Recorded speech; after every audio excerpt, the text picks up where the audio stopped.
আসসালামু আলাইকুম প্রিয় দর্শক, সকলকে স্বাগত জানিয়ে দিব গত 24 ঘন্টার আলোচিত আপডেটগুলো। ভূমধ্য সাগর ব্যবহার করে ইতালি আসা। আপনি নিজে দেখছেন, একজনকে দেখাতে ভিডিওটি শেয়ার করবেন। এই ভিডিওটি আপনি দেখছেন ইউটিউব, ফেসবুক দুটি মাধ্যম থেকে। আমরা প্রতিদিনই এই গুরুত্বপূর্ণ তথ্য ইনফরমেশনগুলো আপনাদেরকে দিয়ে যাচ্ছি।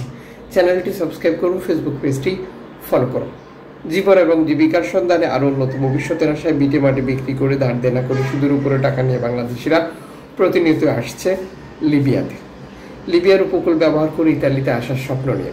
সবাই কি স্বপ্ন আসা উদ্দেশ্য একবার পূরণ করে? না, এক একজন বাংলাদেশি বেশ কয়েকবারও গেম দিতে হয়, যেটা লিবিয়া থেকে আসার ক্ষেত্রে। যেমন 9 তারিখ থেকে 15 তারিখ পর্যন্ত ভূমধ্যসাগর ব্যবহার করে ইতালি আসার পথে 1100+ শরণার্থীকে আটক করেছে লিবিয়ান কোস্টগার্ড। এই সবাই কি একবার গেম দিতে পেরেছে? ব্যর্থ হয়েছে।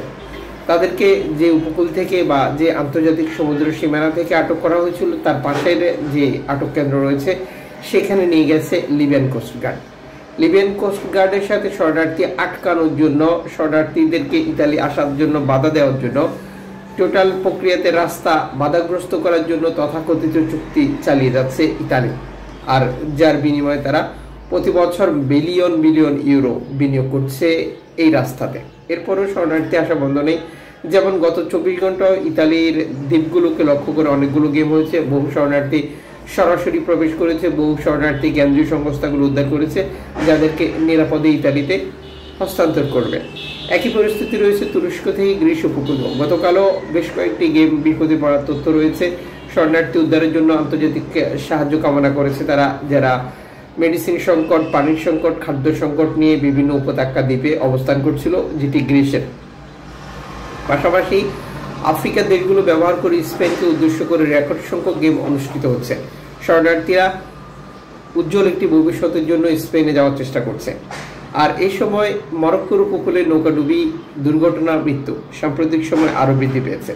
যদিও মরক্কোর সাথে স্পেনের বর্ডার রয়েছে, কিন্তু এরপরেও মরক্কো কর্তৃপক্ষ 2024 সালে প্রায় 85,000 শরণার্থীকে আটক করেছিল মরক্কোর উপকূল ব্যবহার করে স্পেনে যাওয়ার পথে, যেটা চুক্তির জন্য।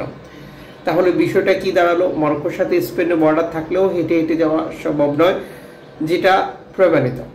আমাদের যে সকল বাংলাদেশিরা মরক্কোতে লোক নিয়ে যাচ্ছেন স্পেনে প্রবেশ করানোর জন্য, যারা মরক্কোতে স্বেচ্ছায় নিজেরাই যাচ্ছেন, তারা আশা করি এই তথ্য ইনফরমেশনগুলো থেকে অবগত হবেন।